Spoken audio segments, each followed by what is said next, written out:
I now give the floor to Dr. Shirin Ebadi, who is also participating virtually. Your Excellencies, ladies and gentlemen, the fact that finally Iranian voices of protest are heard in the international community brings a sense of hope to the people of Iran. I would like to thank you for organizing this meeting and giving me the opportunity to speak. Since the Special Rapporteur on human rights situation in Iran already talked about the recent events, there is no need to repeat any further statement in this regard. I would just remind you that the demand for justice by the family of a young girl who was killed in the street by government agents and whose killing caused the recent protest has so far yielded no results.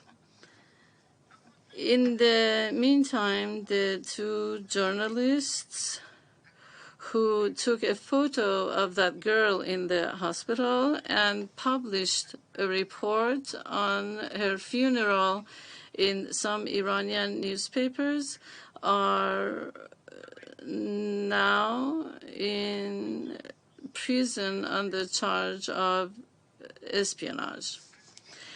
I am talking about a country whose government deems no punishment for murder, but considers the journalism a punishable crime. In this situation, the people of Iran ask the Western governments, especially the United States of America,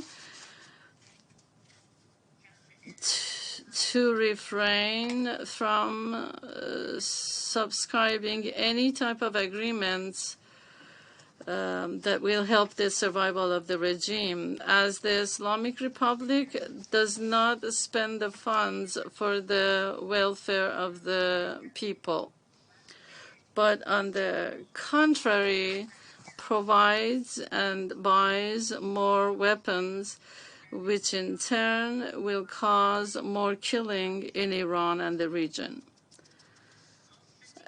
Another request of the people is that the United Nations form a commission of appointed main members to investigate the situation of human rights and the recent repressions in Iran. I remind you that such a commission was previously formed in the case of Myanmar, and we hope that a similar decision will be made for Iran. The scope of the government's violence has even extended to the hospitals, as they identify and detain people who have been injured in the gathering and seek treatment in the hospital. If the medical staff persist in the treatment of the injured individuals, they are subject to be arrested, and in some cases, tear gas was used in the hospital premises. To oppose the oppression of the people in Iran, I request the governments of the free world to withdraw their ambassadors from Iran and reduce the level of political relations with Iran from ambassador to charge d'affaires. The other request for the governments who believe in freedom of expression and information is to prevent Islamic Republic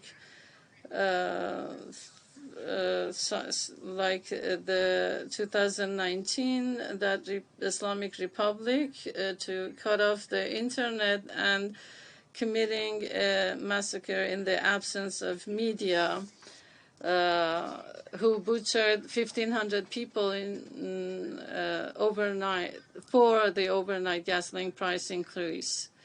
Help the people of Iran not to lose their connection with the world.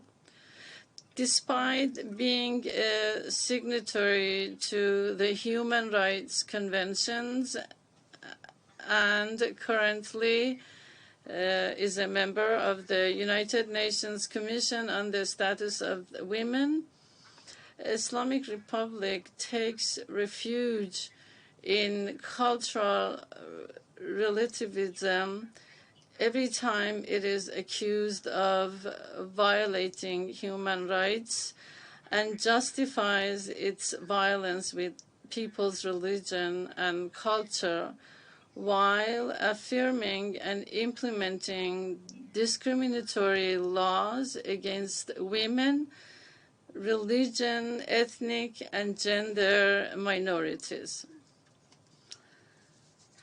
Efforts of the Iranian people to change the situation and implement reforms have constantly hit the hard wall, and now they will not settle for anything but a democratic and secular government.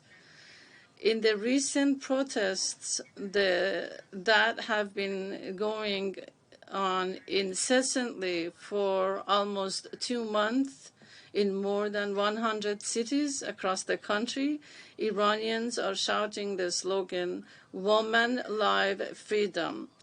To fulfill such a slogan, a government in Iran must respect the standards of equality and human rights, which in turn assures alleviation of tensions in the region. Many young people in Iran were killed for freedom and democracy. Don't let the Islamic Republic impose more grief on people's life. We will be grateful for your standing on the right side of history.